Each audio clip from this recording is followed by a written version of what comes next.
what you have did to me. I have cast a spell upon you. By day you shall walk as a man, but by night you will transform into a beast. But why? Only when you learn humility and find someone to love you as you are, curse shall be lifted. Once upon a time, in a remote village nestled in the heart of Africa, there dwelt a prince known for his haughty and unkind ways. He was the son of the wealthiest and most influential chief in all the lands of Umudu. This prince, whose name was Quame, possessed striking looks that captivated the hearts of the maidens in his village. They dreamt of being his bride, but Quame's thoughts were far from such desires. He carried himself with arrogance, deeming himself superior to all, and he treated his people with disdain. Quame had 2 sisters, Adama and Nia, both of whom were cherished and adored like princesses.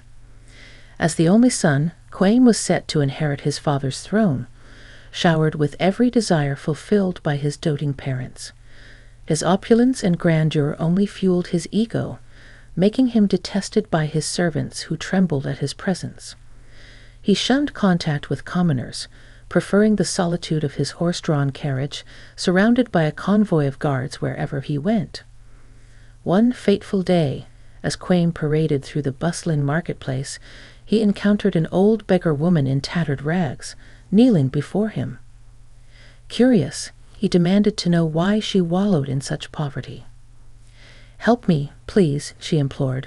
"I have nothing, no home, and no one to turn to."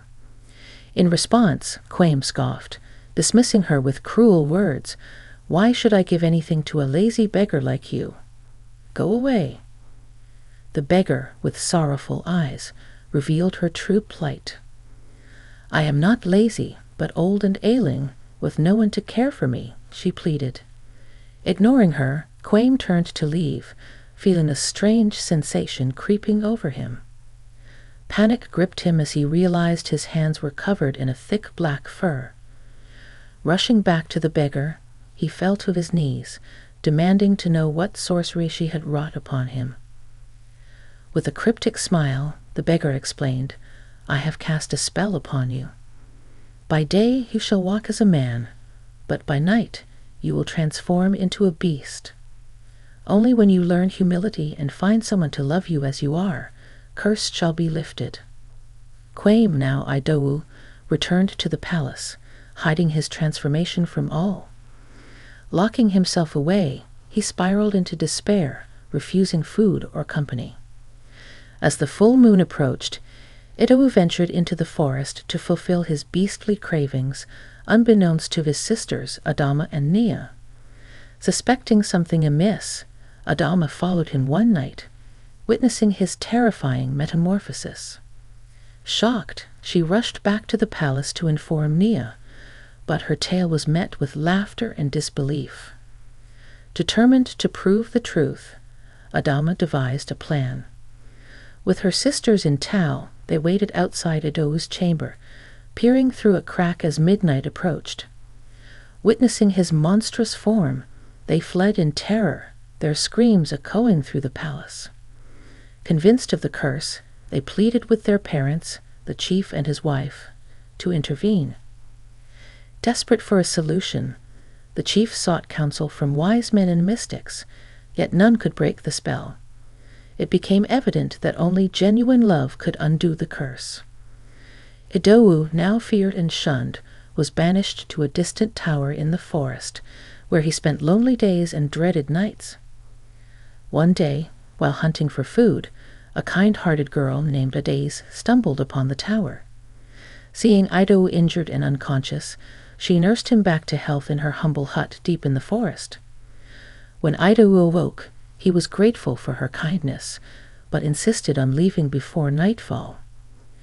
Adaze, recognizing the danger of the forest at night, persuaded him to stay. As midnight approached, Idowu transformed into a beast once more. Expecting fear, he was astonished when Adaze embraced him, declaring her love despite his curse. Overjoyed, Idowu realized that Adiz's love was the key to his redemption. They decided to marry, with an old wise woman as their witness. That night, as they exchanged vows, Idowu transformed into a beast, but Adiz held him close, her love breaking the curse.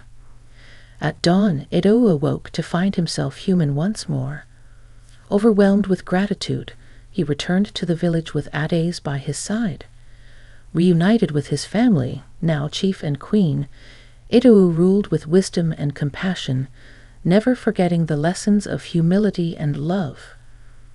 The tale of Idowu and Adiz became a legend in the village, teaching all the importance of kindness and acceptance. Humility, they learned, was the greatest virtue, for it brought not only redemption, but also true love. Thank you for watching. More interesting stories are on the way, so make sure to subscribe my channel and don't forget to press the bell icon. I would love to hear your thoughts in comments below.